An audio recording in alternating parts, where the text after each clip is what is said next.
Muy bien, hermanos, pues vamos a empezar una serie nueva. Va a ser una serie cortita de 2 o 3 semanas que hemos titulado, así como está en la pizarra, Elegidos por Cristo. De hecho, podíamos haberle puesto muchos títulos. Otro título podría ser La Gran Comisión. Lo he puesto allí a continuación entre paréntesis porque Elegidos por Cristo se basa en ese versículo de Mateo 28. Él nos eligió. A ese pasaje se le conoce como la Gran Comisión, porque Jesús nos comisionó, nos escogió para algo, para una tarea. También podríamos haberlo llamado la predicación del Evangelio, porque la Gran Comisión consiste en eso, en predicar el Evangelio de Cristo a todas las naciones. Toda persona que hay en este mundo, en este planeta, que haya vivido, que vivirá, toda persona necesita escuchar la predicación del Evangelio. Y es la Iglesia la encargada, la elegida por Dios para predicar ese Evangelio. Vamos a leer Mateo 28, esos 3 versículos tan conocidos por los creyentes. Mateo 28, del 18 al 20. Y Jesús se acercó y les habló diciendo: Toda potestad me es dada en el cielo y en la tierra. Por tanto, id y haced discípulos a todas las naciones, bautizándolos en el nombre del Padre, y del Hijo, y del Espíritu Santo, enseñándoles que guarden todas las cosas que os he mandado. Y he aquí, yo estoy con vosotros todos los días hasta el fin del mundo. Amén. Son las últimas palabras de Jesús antes de su ascensión. Él va a ser elevado a los cielos, se va a sentar a la diestra del Padre, y Él tiene un mandamiento, un mensaje antes de irse. Aclarando que Él dice: yo estoy con vosotros todos los días hasta el fin del mundo. Cristo ahora está con nosotros, pero está en la persona del Espíritu Santo. Porque cuando Cristo habla y dice: yo estoy con vosotros, recuerda que el Espíritu Santo también es Cristo. Cristo es el Espíritu Santo, el Padre es el Hijo es el Padre, el Espíritu Santo es ambos. Los 3 son uno. Aquí en este versículo aparece esa figura de la Santa Trinidad, que se le conoce así, aunque ese nombre Santísima Trinidad no está en las Escrituras, no aparece, pero sí aparece la figura de la Santísima Trinidad. Aparecen las 3 personas, Dios Padre, Dios Hijo, Dios Espíritu Santo. Y ya que estamos hablando de eso, pues aclarando, y solo para que te fijes, cuando dice bautizándolos en el nombre, no dice los nombres. ¿Te diste cuenta? Bautizándolos en los nombres del Padre, del Hijo y del Espíritu Santo, en 3 nombres distintos. No, en el nombre del Padre, del Hijo y del Espíritu Santo. Los 3 son uno, los 3 son Dios. Solo tenemos un Dios, no tenemos 3 dioses, como a veces un musulmán te puede decir. No, es que vosotros decís que tenéis 3 dioses. No, tenemos un solo Dios. Un Dios que se manifiesta en 3 personas distintas. Y en la Gran Comisión aparece esta figura porque la obra a la que la Iglesia ha sido llamada de predicar el Evangelio es posible gracias al Padre, al Hijo, al Espíritu Santo. Por eso Cristo dijo: y yo estoy con vosotros todos los días hasta el fin del mundo. Comisión, la palabra comisión, si tú la buscas en el diccionario, vas a ver que está ahí escrito en la pizarra. Tú vas a leer la primera descripción que hace de esta palabra el diccionario, es esta: conjunto de personas elegidas para realizar una labor determinada. Eso es una comisión. Y se conoce a la Gran Comisión, a la Iglesia de Cristo, comisionada por Cristo para realizar una labor determinada. Cada creyente que forma parte de la Iglesia ha recibido este mandamiento, esta comisión. Tú fuiste escogido por Cristo para que realices esta labor determinada, que no es otra sino la predicación del Evangelio del reino. Porque fíjate que dice: id y haced discípulos a todas las naciones, bautizándolos en el nombre del Padre, del Hijo y del Espíritu Santo, y dice: enseñándoles que guarden todas las cosas que os he mandado. Todas las cosas están en la palabra de Dios. Todas esas cosas que tenemos que enseñar están escritas en este libro santo, que es la palabra de Dios. La predicación del Evangelio es el principio, el fundamento, y toda la enseñanza bíblica tiene que ver con hacer discípulos. Estábamos en Suecia y escuchaba a un hermano, un predicador, que hizo una pregunta. Él dijo que a veces se lanza una pregunta a la iglesia: ¿qué personaje de la Biblia te gustaría ser? Si yo os lanzo ahora esa pregunta, a ver, ¿qué me dirías? ¿Qué personaje de la Biblia te gustaría ser? Seguro que hay personajes que te gustan más que otros, que has leído muchas veces, que te gustan sus historias, sus aventuras, su calidad de ser delante de Dios, la obra que Dios hizo en su vida. Moisés. A Daniel le gustaría ser Moisés. ¿Qué personaje te gustaría ser? ¿Quién más quiere opinar? ¿Quién te gusta de la Biblia? Ya sé que es una pregunta un poco así, dices, bueno, yo soy yo, no me gustaría ser otra persona, ¿no? Pero a veces uno puede decir, hombre, a mí me gustaría ser como Daniel, María. un hombre íntegro, un hombre dispuesto a honrar y a servir a Dios sin importar las consecuencias, ¿no? A María, decía allí Rosario, ser como María, una mujer escogida de Dios entre millones para un fin santo. ¿Qué más? ¿Qué personajes? Esther. Esther. ¿Alguien más? Pues como Cristo es la meta, ¿no? Hombre, claro, ya, por supuesto. Si no lo decimos eso, ya... Hablamos al decir personajes, no a Cristo, porque todos tenemos que coincidir que queremos ser como Cristo, tenemos que ser como Cristo. Pero al margen de Cristo, evidentemente, de esos personajes, ¿no?, que andaban por ahí, pues como Abraham, ¿no?, Josué. como Pablo, como Josué. Bueno, fíjate que a veces pues no se dice como David, por ejemplo. Hombre, es que David cometió un pecado ahí feo, ¿no? Bueno, la parte buena de David, la Biblia dice que era un hombre conforme al corazón de Dios. A mí me gustaría que Dios pudiese decir eso de mí, que soy un hombre conforme a su corazón, ¿no? ¿Te gustaría? O un hombre como Enoc, del que la Biblia dice que caminó con Dios. Dios caminó con Enoc. A mí me gustaría que la Biblia dijese eso de mí. Pero este predicador, este hermano sueco, que estaba allí en un evento, en una carpa predicando, él dijo: a mí me gustaría ser como Andrés. Y algunos dirán: Andrés, pues si sale muy poquito en la Biblia y se dice muy poco de él. Y este hermano dijo: sí, pero de las pocas veces que se menciona a Andrés, siempre lo verás llevando a alguien a Cristo. Andrés encontró a su hermano. ¿Cómo se llamaba el hermano de Andrés? Jacobo. ¿Recordáis? ¿No? Jacobo era hermano de Juan. Yo pensaba que te había hablado de Felipe. Felipe también llevó a Natanael Sí. a Cristo. También valdría, ¿No era Simón? porque ¿No era Simón? Simón, ¿quién? Simón. Andrés, hermano de Simón Pedro o algo así, ¿no? Simón Pedro. ¿Quién será ese Simón Pedro? Sí, es que lo sabemos, pero claro, ahí falta... Andrés, hermano de Simón Pedro. Hermano de Zebedeo, o de no sé quién de Zebedeo. Sí, algo así. Es eso, sí. Tenéis que leerlo más. Hay que leerlo. El Evangelio. Bueno, si queréis lo leemos. Ya que estamos, busca el Evangelio de Juan. Ahora volvemos aquí a Mateo, así que déjate una marca ahí. En el Evangelio de Juan, capítulo 1, versículo 40 al 42. Andrés, hermano de Simón Pedro, era uno de los dos que habían oído a Juan y habían seguido a Jesús.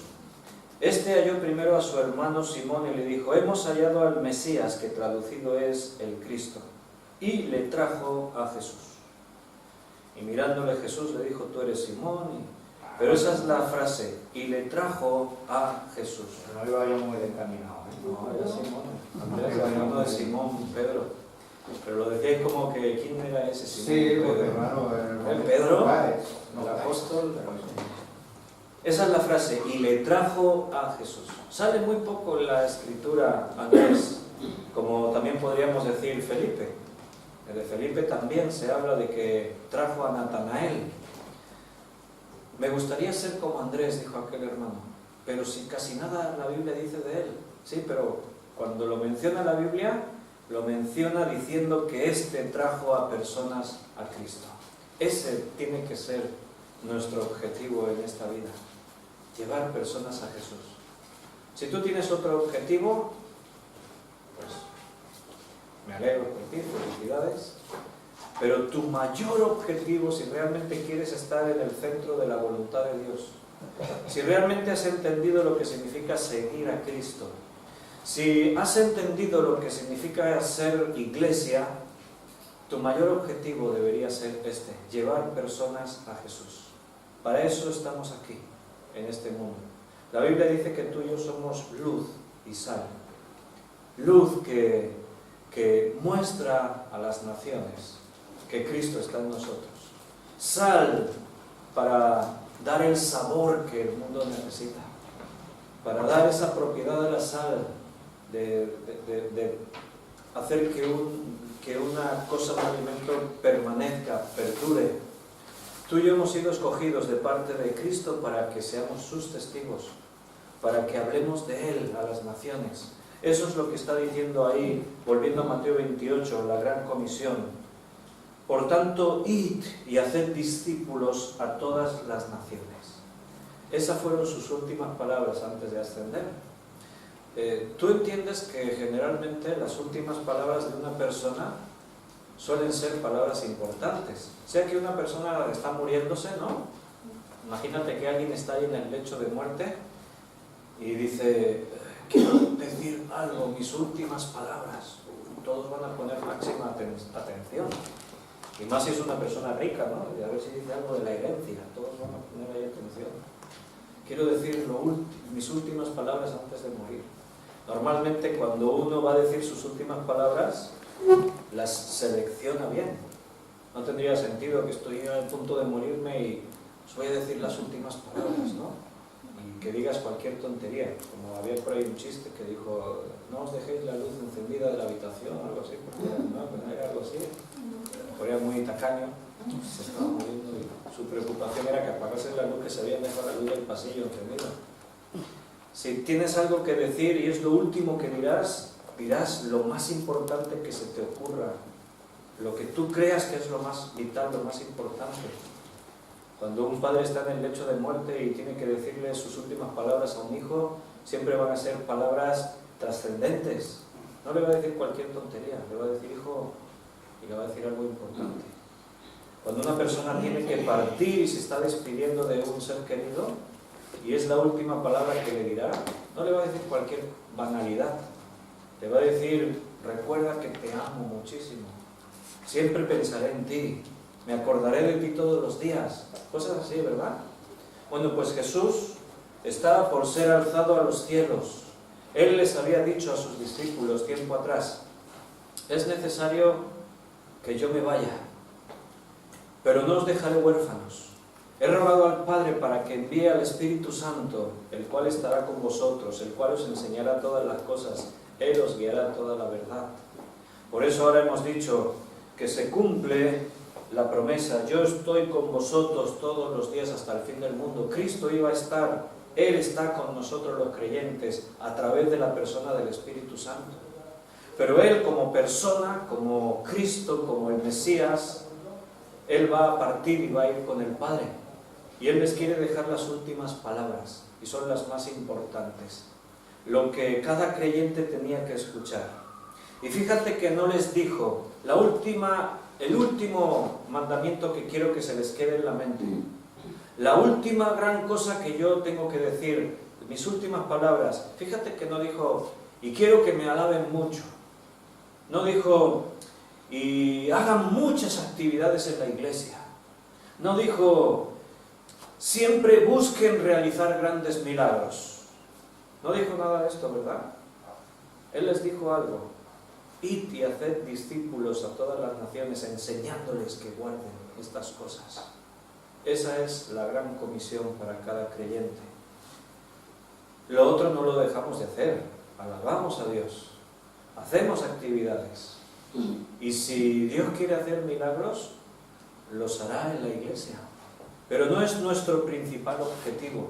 El principal objetivo de un creyente es predicar el Evangelio de Cristo.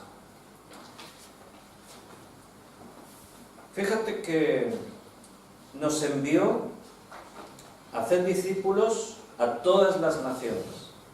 O sea, el Señor nos envió a hacer al mundo entero discípulos suyos.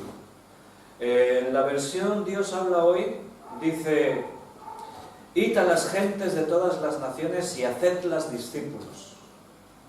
Id a todas las naciones del mundo y haced de cada persona un discípulo. Ese es el ideal. Claro, tú vas a decir, pero no todos quieren, ¿verdad? No todos a los que les hablemos del Evangelio van a querer ser discípulos. Bueno, pero ese ya es un problema. Nuestro problema no es seleccionar. Tú y yo no tenemos que hacer una selectividad, decir, a este le predico y a este no. Este veo que tiene el corazón muy duro, no le voy a hablar. A este sí. No, no. El mandamiento es a todas las personas, a todas las naciones. Cada persona que se cruce en tu camino es potencialmente un discípulo para Cristo. Y tú tienes que verlo así. No lo mires de otra forma. No mires, este es filósofo, este no me va a escuchar. Este es un puro pecador, este no va a querer saber nada de Cristo. Este es religioso, es un idólatra, este no va a querer. Tú no mires a la gente así en su condición, porque Dios no lo hace. Dios no hace acepción de personas. Él no mira a las gentes según cómo están viviendo. Dios mira a cada persona como alguien que está muerta en sus pecados y que necesita la salvación, necesita ser rescatada. Si tú ves a una persona caminando hacia un precipicio con una venda en sus ojos, no vas a pensar, a ver quién es rico, es pobre, es filósofo, no lo es religioso, es joven, es viejo, Si tú ves a alguien que está por caer por un precipicio, no te pararás a ver quién es, sino que intentarás evitar que caiga y se muera. ¿No sería eso lo normal? ¿Verdad que sí? Cuando tú ves a alguien en peligro, vas a tratar de evitar que esa persona sufra el peligro. El hombre, el ser humano, está en el peor de los peligros posibles, que es que está muerto eternamente. Todo lo demás ya es circunstancial. Cualquier cosa que te ocurra en este mundo se quedará en este mundo. Hasta la propia muerte física, todos tendremos que morir un día. No importa la clase social, la raza, la educación, la fama, el poder, no importa, todos morimos. Y ante la muerte todos somos iguales. Pero lo trascendente, lo importante, es la vida o la muerte eterna, porque ahí ya no hay solución, no hay vuelta atrás. Si te mueres eternamente sin Cristo, te condenas para siempre, y eso es algo que pesa mucho. Es una tragedia, la peor de todas. Morirse sin Cristo es lo peor que alguien podría llegar a imaginarse. ¿Te imaginas una eternidad en tormento, en sufrimiento? Lo que la Biblia denomina infierno, o popularmente el hombre habla del infierno. ¿Sabes que hay muchos, entre comillas voy a decir, religiosos cristianos? Gente que se supone que son iglesias. ¿Sabes que hay muchos que no creen en el infierno? Dicen que el infierno no existe. Pero la Biblia habla del infierno. Y la Biblia habla de un juicio. Un juicio en el cual Dios dice separará a los que son creyentes de los que no lo son. Las ovejas de los cabritos, dice allí en la Escritura. Un juicio en el que Dios sacará a los que son suyos, aquellos cuyos nombres están escritos en el libro de la vida, de aquellos que no quisieron recibir el regalo de la salvación. Porque uno no se salva por sus obras, uno no se salva por méritos. La Escritura dice que no es por obras para que nadie se gloríe, para que nadie pueda decir yo conseguí la salvación. La salvación es algo que se obtiene simplemente por un gesto, la fe, creer. Yo creo que Dios me ofrece la salvación, yo por fe la recibo. Y es así, solamente tienes que tomarla, es gratis. Pero la tienes que tomar tal como Dios te la da, no hacerla a tu manera. La salvación solo tiene una forma y tú no la puedes deformar. Si la deformas ya no vale, no sirve. No es a mi manera, es a la manera de Dios. Pero es un regalo al alcance de todos. Cualquier persona puede ser salva, no importa su condición, no importa lo que haya hecho en la vida, cuántos pecados cometió y cuán feos eran esos pecados. Cualquier persona que se acerque confiadamente al trono de gracia y confiese sus pecados y crea en Cristo y crea en el sacrificio de Jesús a su favor, será salvo y entrará en la eternidad para siempre. Ese es el mensaje al que hemos sido llamados tú y yo a predicar. Hemos sido llamados, comisionados por Dios para predicar a las naciones. Nuestro mayor objetivo es ese. Tristemente, tú vas a ver que la Iglesia y los creyentes que forman la Iglesia, aunque en teoría puedan tener este objetivo como el más grande, digo en teoría porque en realidad lo que se ve al día a día es lo que demuestra cuál es tu objetivo, cuáles son tus principios, tus valores, qué es lo más importante para ti. Si tú estás volcando tu vida y dando tu vida y inviertes en tu tiempo y gastas tus fuerzas y tus recursos en predicar el Evangelio de Cristo, entonces habrás entendido la gran comisión. Habrás entendido que Cristo te llamó para que seas un pescador de hombres. Para eso te llamó Jesús. Amén. Amén. Haced discípulos, bautizándolos en el nombre del Padre, del Hijo y del Espíritu Santo, enseñándoles. Habla del bautismo, este pasaje, dentro de la Iglesia. Algunos dicen que quizás este pensamiento se añadió posteriormente y no fue algo que Cristo dijese, porque la importancia del bautismo se dio en un momento dado de la Iglesia, mucho más desmesuradamente de lo que es importante, atribuyéndole al mismo bautismo propiedades salvadoras. Uno no se salva porque sea bautizado, uno se salva por creer en Cristo. El bautismo representa, es un testimonio público de lo que ya ha sucedido en tu vida. Si tú decides bautizarte, es porque entendiste que has nacido de nuevo. Eso es lo que representa bautizarse. Bautismo significa meter dentro de. Cuando tú dices que te bautizas en el nombre de Jesús, es porque te metes dentro de lo que Jesús hizo. Tú te metes en la muerte de Cristo y te metes en la resurrección de Cristo. Eso es lo que significa ser bautizado. Cuando tú eres sepultado bajo el agua te cubre por completo. Eso representa que tú moriste ahí con Cristo. Con Cristo estoy juntamente crucificado, decía el apóstol Pablo. Tú y yo morimos también en la cruz del Calvario. Cuando Cristo murió en aquella cruz y fue sepultado, allí, si tú creíste, allí murió también tu viejo hombre. El viejo hombre murió juntamente con Jesús. Y cuando yo públicamente digo, quiero ser bautizado porque así me lo mandó Jesús, cuando soy sepultado en el agua, yo estoy mostrando a todos lo que pasó en mi vida. Les estoy diciendo, mira, así como Cristo murió, yo también muero. Y cuando salgo del agua, eso representa la vida en Cristo. Cristo no quedó en la tumba, resucitó. Él lo anunció. Es necesario que yo vaya a Jerusalén y que caiga en manos de los gentiles y muera, sea crucificado, pero al tercer día resucitaré, dijo Jesús. Él no quedó en la tumba, resucitó, venció la muerte. Y tú has vencido a la muerte por Cristo. Si has creído en Jesús y has nacido de nuevo, el bautismo representa tu muerte y tu nuevo nacimiento. Aquel del que Jesús le habló a Nicodemo. Nicodemo, si quieres ver el reino de Dios, necesitas nacer de nuevo. Salir del agua representa el nuevo nacimiento en Cristo. Es un mandamiento. Id a todas las naciones haciendo discípulos y bautizándolos. Nosotros practicamos el bautismo. Ahora vamos a hacer bautismos. Tú vas a ver que en la Escritura el bautismo era un poco diferente a como lo hacemos nosotros ahora en la iglesia, pero es por puras razones prácticas, no es porque hayamos modificado una doctrina.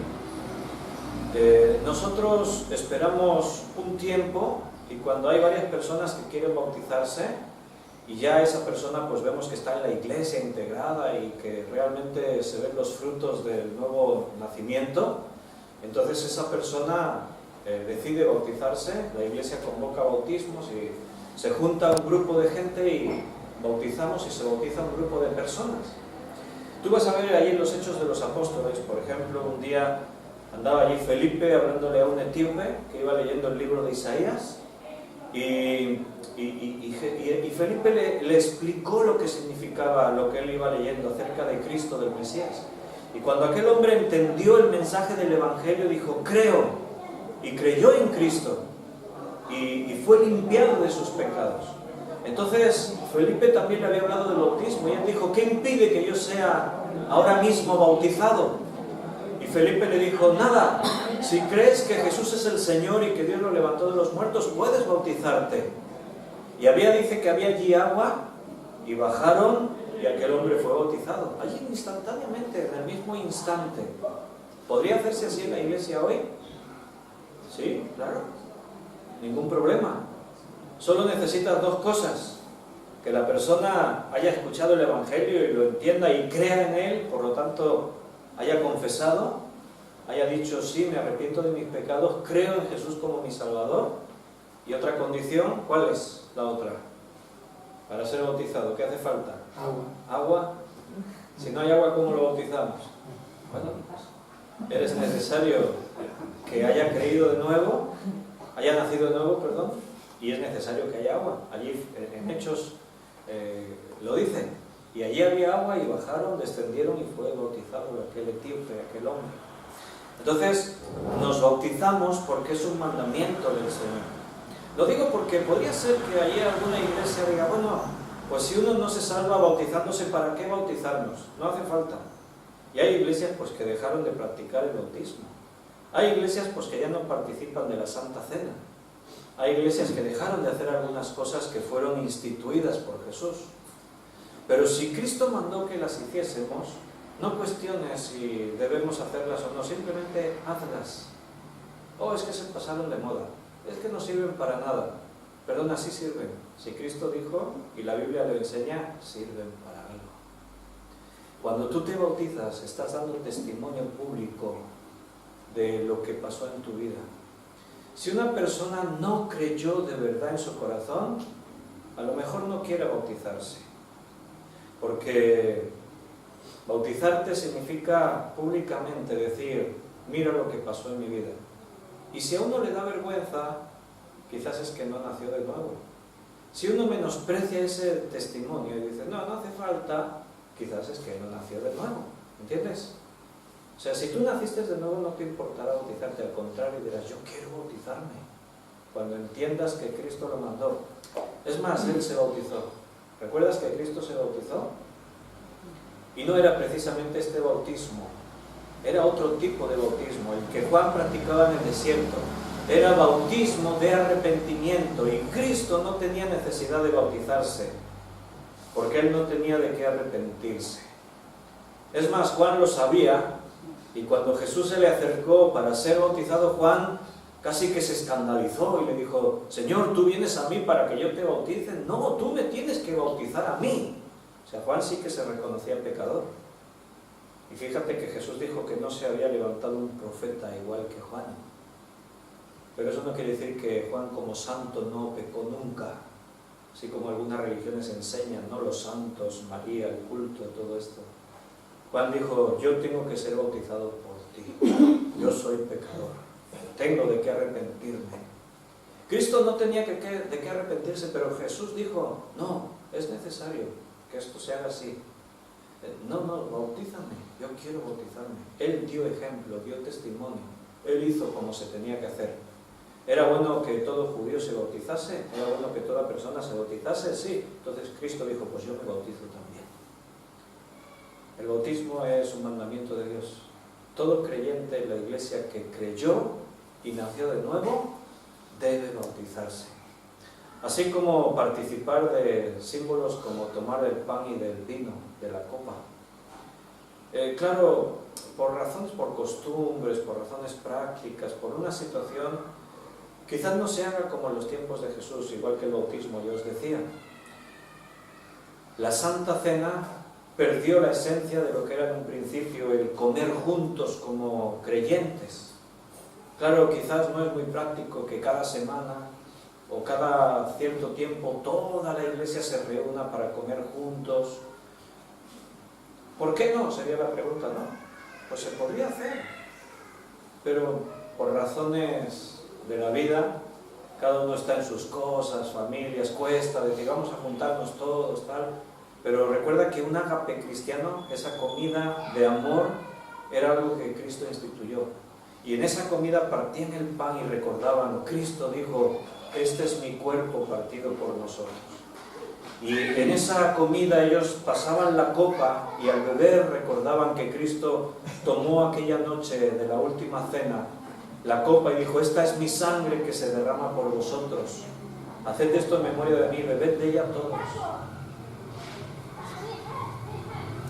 No dejemos de hacer lo que la Biblia dice que hagamos. Y principalmente lo que es el mayor mandamiento para cada creyente, que es hacer discípulos, predicar el Evangelio a toda criatura, a toda persona. Tenemos una pregunta que tenemos que aplicarnos cada uno de nosotros. ¿Estoy obedeciendo el último deseo que Cristo manifestó antes de ser ascendido a los cielos, antes de partir?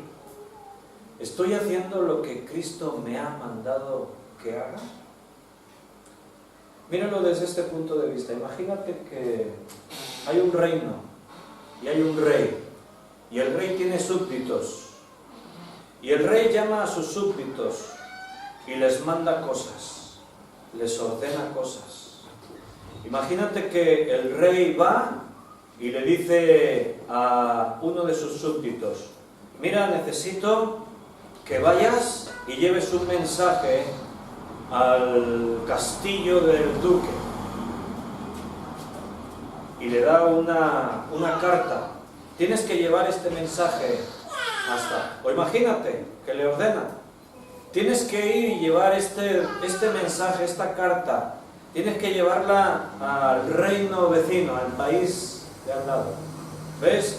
Y ahora imagínate que el súbdito coge la carta y se va a su casa y la deja allí en una estantería y dice, bueno, ya iré.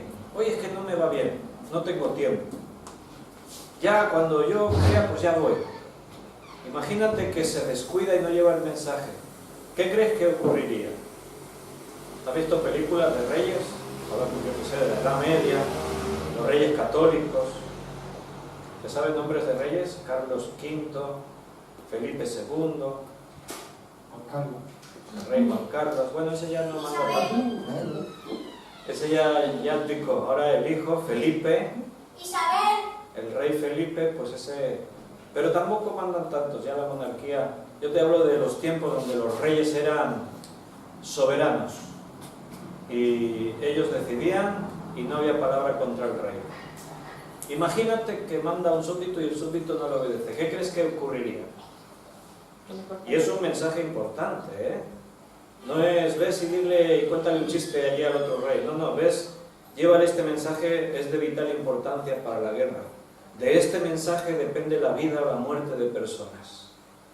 Y aquel se va a su casa y deja allí la carta y se ocupa en sus asuntos, en sus cosas. Cuando el rey se entere que no obedeció su orden, seguro que lo mandará a llamar. Y si a consecuencia de que no realizó esa tarea hubo consecuencias nefastas, lo más seguro es que, por ahí lo he oído por ahí abajo, le cortará la cabeza. Porque no obedeció a su rey. Hermano, Cristo es tu rey. Él es el Dios soberano. Él es el que nos rescató del pecado y de la muerte, pagando un precio muy alto, el de su propia sangre. Y ahora tú y yo le pertenecemos a Él. Y Él nos ha comisionado, Él nos ha mandado, nos ha ordenado una tarea, la más importante, la principal, la más trascendente de todas, y es que vayamos a todas las naciones y hagamos discípulos a todas las personas que salgan a nuestro encuentro. Si tú te descuidas en otra cosa, mira, no sé, todo lo que tiene que ver con el reino es algo propio del carácter de un cristiano. Sea la alabanza, sea la oración, sea visitar a un hermano que está enfermo, sea un montón de cosas. Pero lo que no puedes dejar de hacer nunca es dejar de predicar el Evangelio de Cristo. Y sabes, hermano, tristemente, seguramente es lo que más descuidado tiene la Iglesia. Hoy la Iglesia se ocupa de un montón de actividades y de cosas. Se hacen congresos, se organizan eventos de todo tipo, se hacen actividades mil en la Iglesia. Y sí, la Iglesia dice, no, y también predicamos el Evangelio, hacemos una campaña, y de vez en cuando hacemos una campaña. Pero la evangelización, predicar el Evangelio del reino, no depende de una campaña que la Iglesia haga. La predicación del Evangelio de Cristo corresponde a cada creyente, cada día, las 24 horas del día, los 365 días del año. Allí donde tú estás como creyente, allí estás tú con tu misión en la mano, con la carta que Cristo te dio para que la entregues a cada persona a la que te encuentres. El mensaje es serio y es urgente. Las personas con las que tú convives cada día necesitan saber cuál es su condición. Necesitan escuchar que están en peligro de muerte. Tú tienes que hablarles, tienes que advertirles, tienes que decirles, mira, tu situación es una situación grave, estás muerto en tus delitos y pecados. ¿Cómo te suena eso? ¿Raro? Es que ahora se me vienen nombres a la cabeza, este amigo, el compañero de trabajo, el vecino, mi familiar aquel.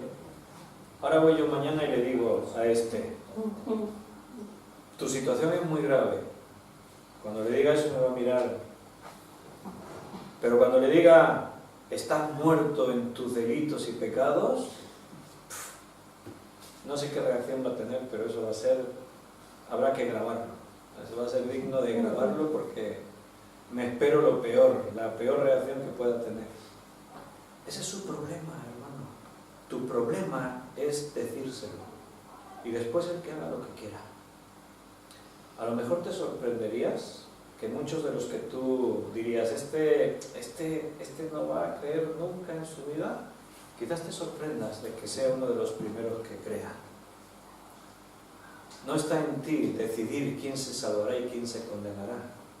Cristo no te mandó a convencer a la gente. Tú no vas a encontrar en ningún sitio de la Escritura que diga, id a todas las naciones y convenciendo a la gente. Yo no voy a convencer a nadie. Eso lo hace el Espíritu Santo. Él es el que trae convicción de pecado en la vida de alguien. Yo estoy llamado a predicar el Evangelio de Cristo. Tú tienes que hablarle a la gente y lo tienes que hacer con naturalidad. ¿Sabes cómo la Iglesia ha perdido la costumbre de hablar de Cristo? Se habla de religión, se habla de evolución, se habla de religiones, de sectas, que si los testigos de Jehová, que si el culto a María, que si venimos del mono o no venimos del mono, que si... Hablamos de un montón de cosas, pero se ha perdido la costumbre de predicar el Evangelio. Y más que una costumbre, se ha perdido el sentido de la responsabilidad de obedecer el mandato de Dios, de predicar el Evangelio del reino.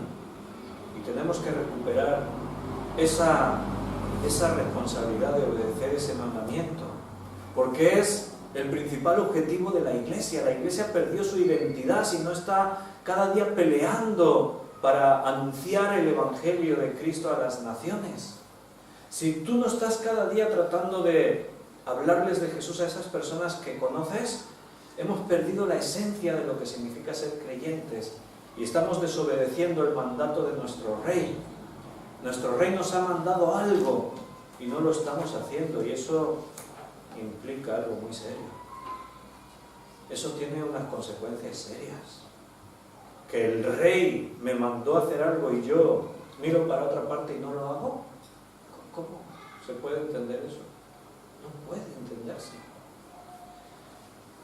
Claro, como hemos perdido esa costumbre, o esa pasión, quizás es la mejor forma de decirlo, esa pasión de hablar de Cristo, cuando tratamos de hablar de Cristo, nos cuesta. Y ahí estás, tienes a alguien delante y piensas, esta es mi oportunidad, voy a hablarle del Evangelio. Y estás ahí que no acaba de salir la cosa, ¿no? Estás ahí, ahora se lo digo, ahora, y te cambian de conversación y te habla, y tú intentas, sí, oye, pero ¿sabes qué? Y él, y tú no te atreves, y si ahora le digo esto, y tienes una lucha interior, no luches, libérate de esa carga, habla de Jesús. Verás que te vas a sentir mucho mejor después. Dile a la persona lo que necesita escuchar. No empieces por lo negativo. No empieces diciéndole, estás en una situación muy grave, estás muerto. No le digas así. Dile, ¿sabes que Dios te ama con un amor inmenso? Dile eso. También se reirá, vale, pero tú díselo. Que lo sepa. Para que después él reflexione. Para que después ese mensaje que tú le vas a soltar ahí esté corroyéndole ahí por dentro, que el Espíritu Santo esté ahí diciéndole, tú eres pecador y tú necesitas salvarte. Y ante el amor de Dios, ¿qué vas a decir? Tienes que hablarle de eso a las personas para que ese mensaje les cale hondo. Si va a haber convertidos en la iglesia hoy, será porque se predica el Evangelio, no por otra razón. Si tú hablas con la gente y les intentas convencer para que vengan, ven, porque allí en la iglesia hacemos cosas muy chulas, cantamos cantos, ven, porque allí en la iglesia todo es muy familiar, ya vas a ver que la gente se va a portar muy bien contigo. Ven a la iglesia porque allí, si tú intentas convencer a alguien, es que nuestra iglesia es la verdad. No, estos son falsos, nosotros somos verdaderos. Estás hablando de muchas cosas, pero no estás mostrando cuál es el mensaje. ¿Qué es esto? A ver, voy a dibujar algo aquí.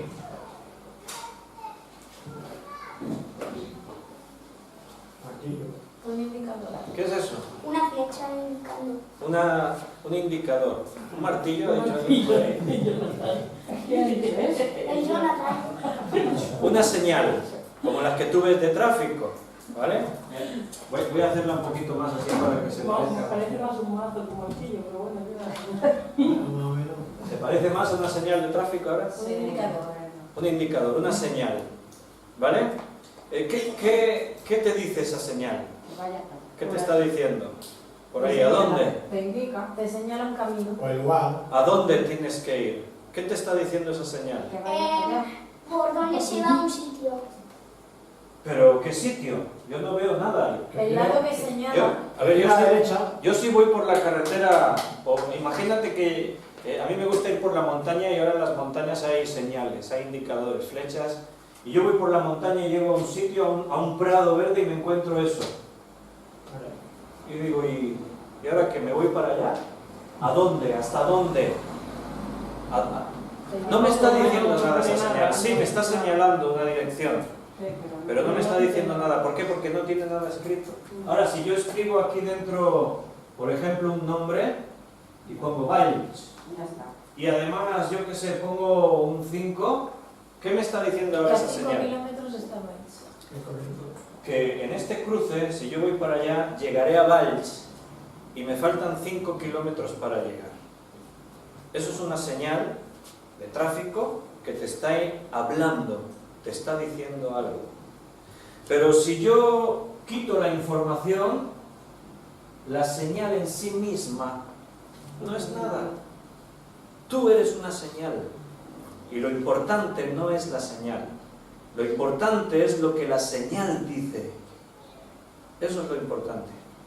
Yo estoy aquí en este mundo para señalarle a la gente el camino.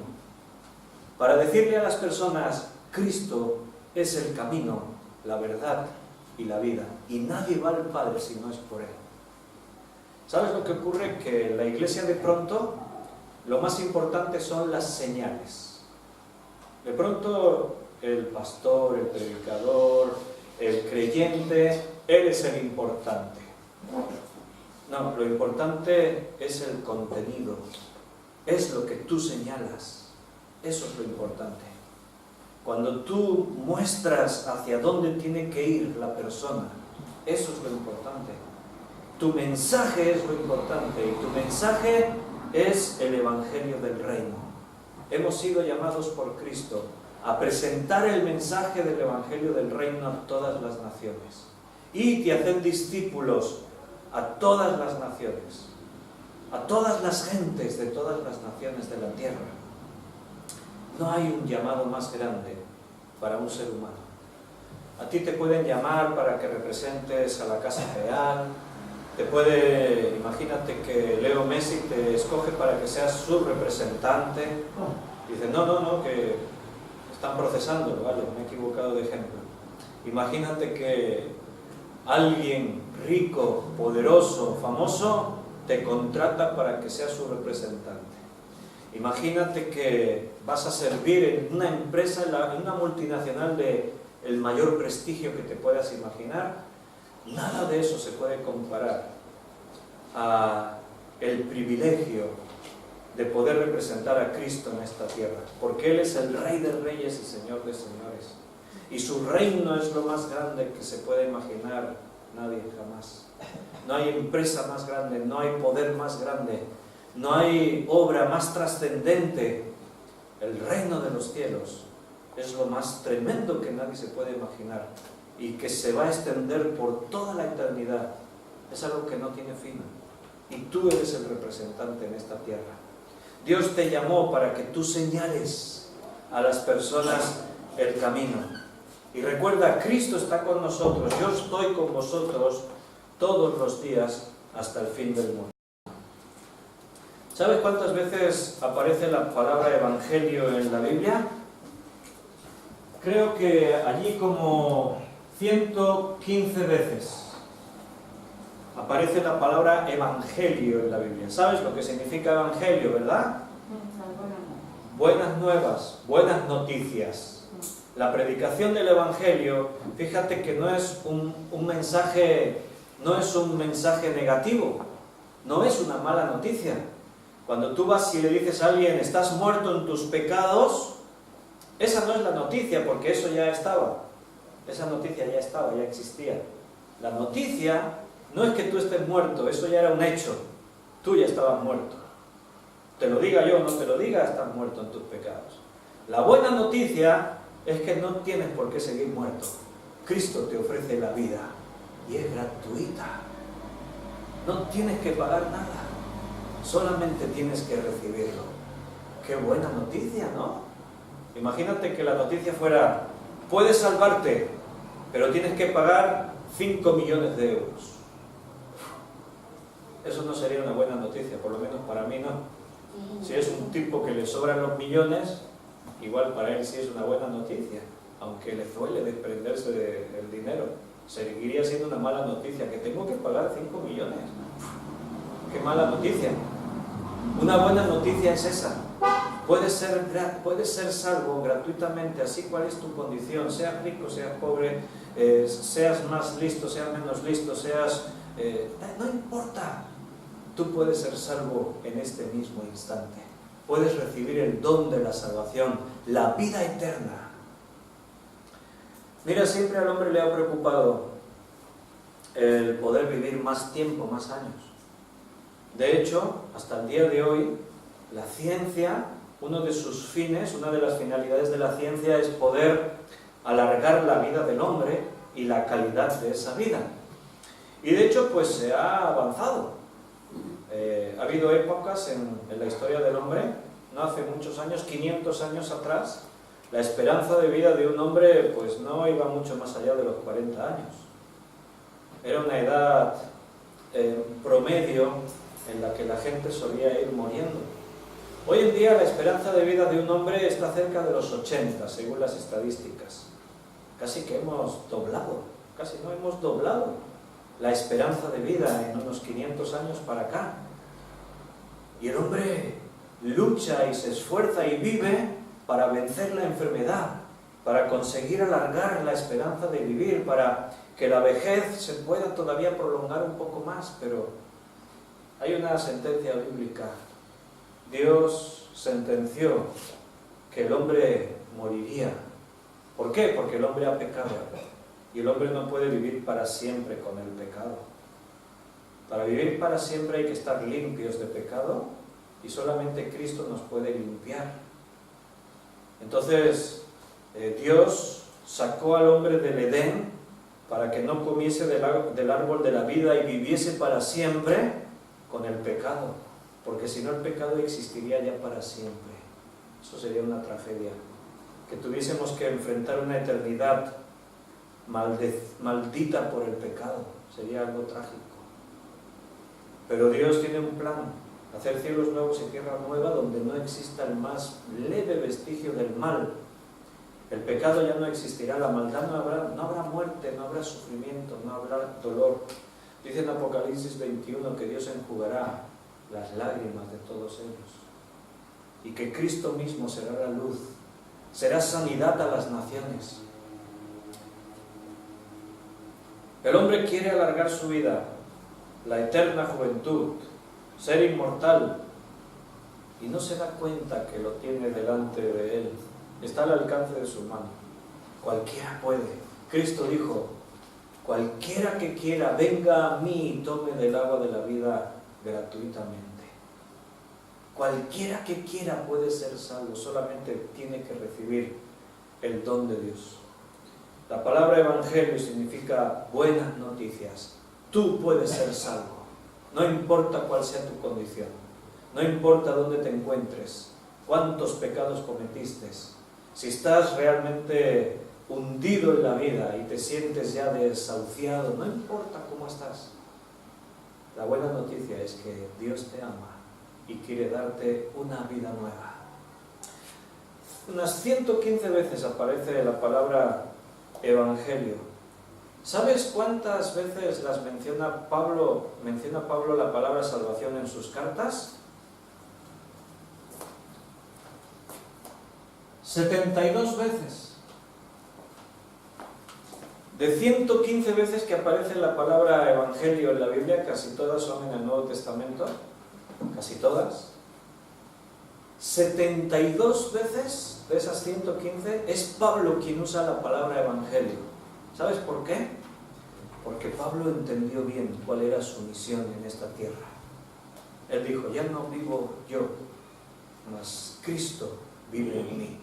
Y lo que ahora hago en la carne, lo hago por fe, para el Hijo de Dios. Lo hago por Cristo, para Cristo. Para mí el vivir es Cristo y el morir es ganancia. ¿Por qué? Porque me voy con Cristo.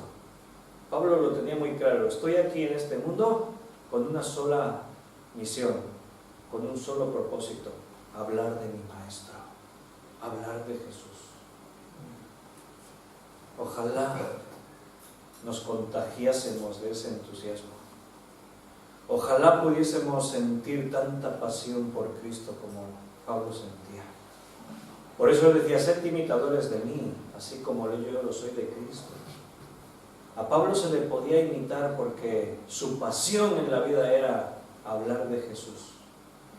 Cuando él llegaba a una iglesia, no llegaba con palabras sabias, de humana sabiduría. Él decía: no me propuse saber entre vosotros cosa alguna, sino hablaros de Cristo y de este crucificado. Era su mayor propósito en su existencia: hablar de Jesús, predicar el Evangelio. ¡Ay de mí si no predicase el Evangelio!, decía Pablo. O sea, se decía: pobrecito, sería un pobrecito, me daría lástima si no fuese mi mayor objetivo hablaros de Jesús. ¿Cómo había entendido Pablo lo que significa ser cristiano y ser comisionado por Dios para predicar a Cristo. Todas las cartas de Pablo están llenas de ese sentido: hablar el Evangelio, predicar el Evangelio. ¿Sabes quién fue el primero que predicó el Evangelio en el Nuevo Testamento? ¿Quién dirías? A ver si se te viene ahí un nombre. ¿Quién fue el primero que predicó el Evangelio del reino? El Evangelio. Juan el Bautista. Juan el Bautista. En el Antiguo Testamento. Moisés. En el Nuevo, dice. En el Nuevo Testamento. En el Nuevo. ¿Quién es el primero que tú vas a encontrar que diga un texto que predicaba el Evangelio del reino? En el Nuevo Testamento. Juan el Bautista. Cristo. Juan el Bautista vino para preparar el camino a Jesús. Pero cuando tú encuentres el primer texto que se menciona en la Biblia que dice que alguien estaba predicando el Evangelio del reino, cuando se usa la primera vez el Evangelio, fue Cristo. Mira, en Mateo 4, 23, dice: y recorrió Jesús toda Galilea, enseñando en las sinagogas de ellos y predicando el Evangelio del reino. Ahí está. Es cierto que Juan vino anunciando a Cristo, eso también es predicar el Evangelio. Pero cuando la Escritura dice de alguien que andaba predicando el Evangelio, tú te quedas con la figura de lo que hoy en día tú entiendes que es un evangelista, de lo que debería ser cada cristiano: ir recorriendo, ir andando, ir haciendo ¿qué? Predicando el Evangelio del reino. El primero que tú vas a encontrar ahí es Cristo. Y no lo dice una vez. Los evangelios están repletos de esa información. Si hemos leído en Mateo 4:23, un poquito más adelante, en Mateo 9:35, dice: recorría Jesús todas las ciudades y aldeas, enseñando en las sinagogas de ellos y predicando el Evangelio del reino.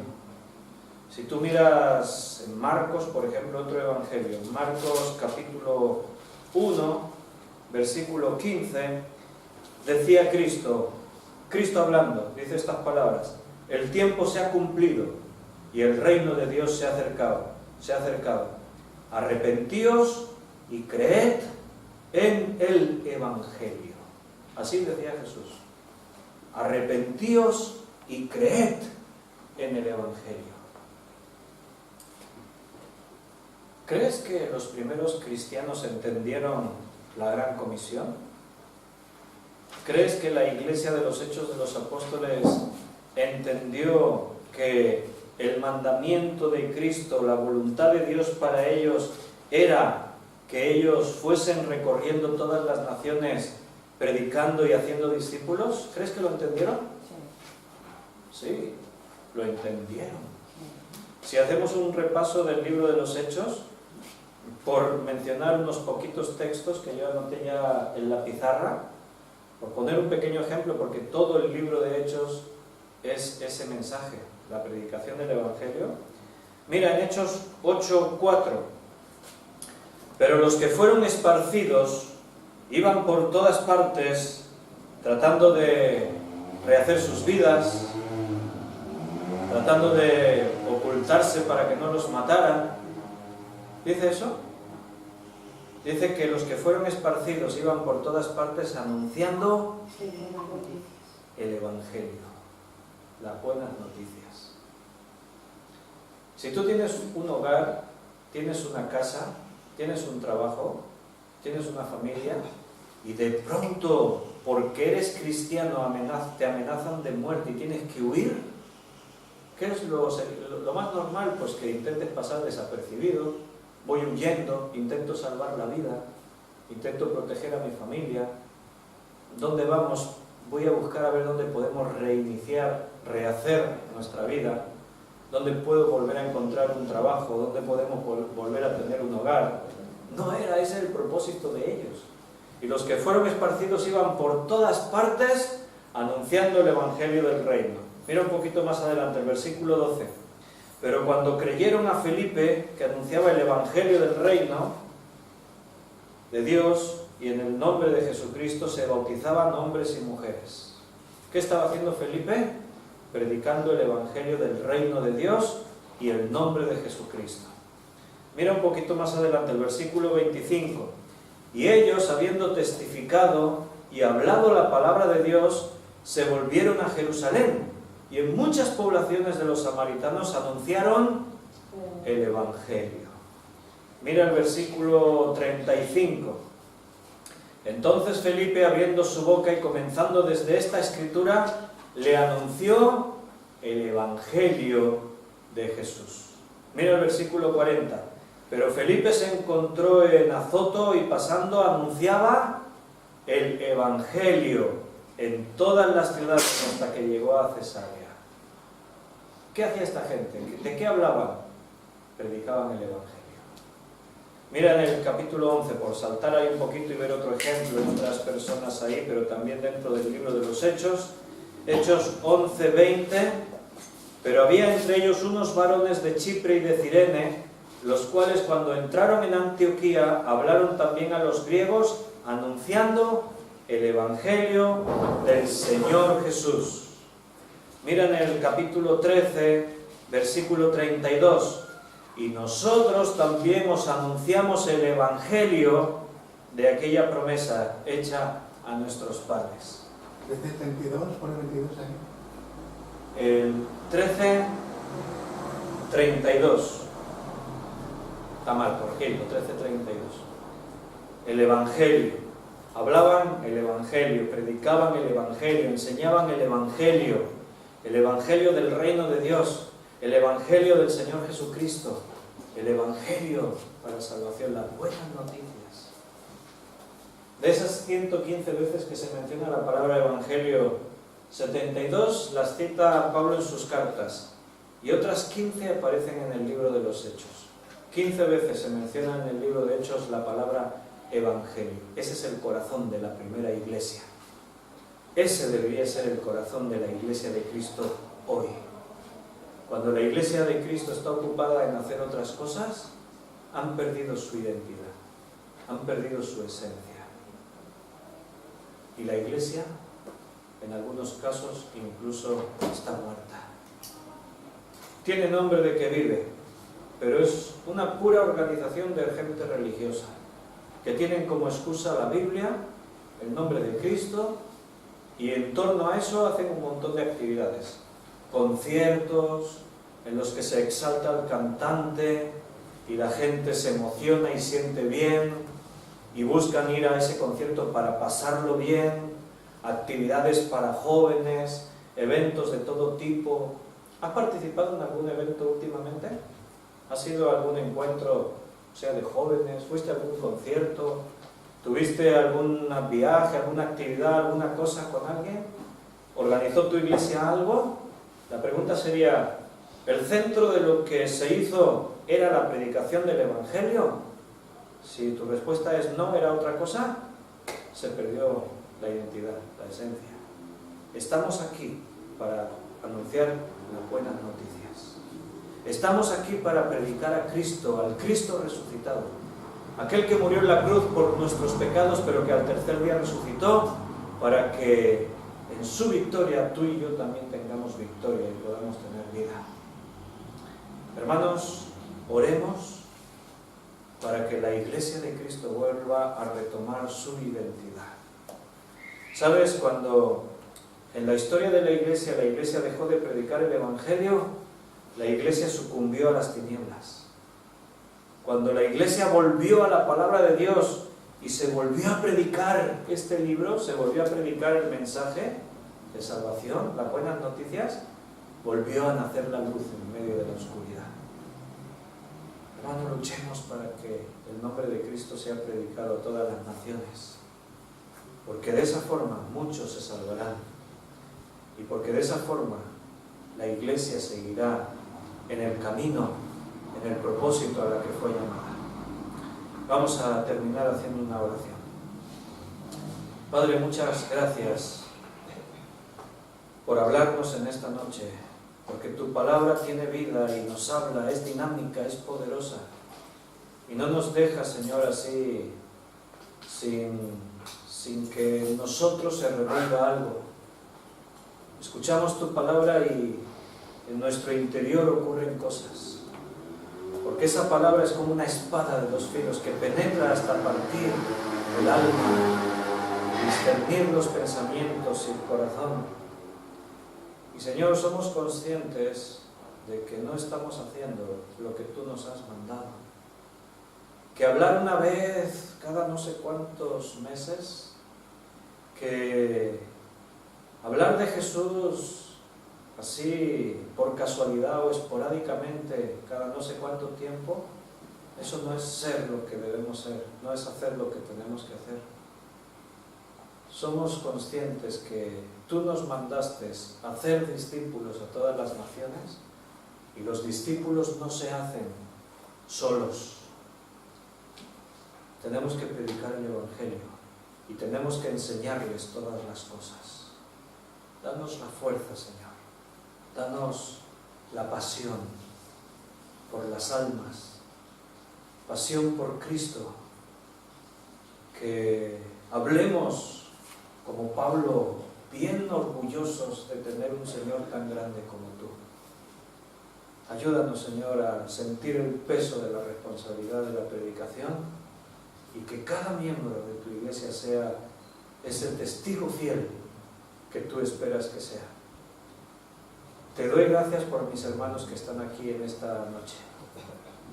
Y te pido que hagas de cada uno de nosotros testigos fieles para tu honra, que hagas de cada uno de nosotros esa señal que muestre el camino a las naciones, que muestre a Cristo a cada persona a la que conocemos. Señor, gracias por habernos elegido para una tarea tan grande. Te lo agradecemos y te lo pedimos en el nombre de nuestro Señor Jesús. Amén.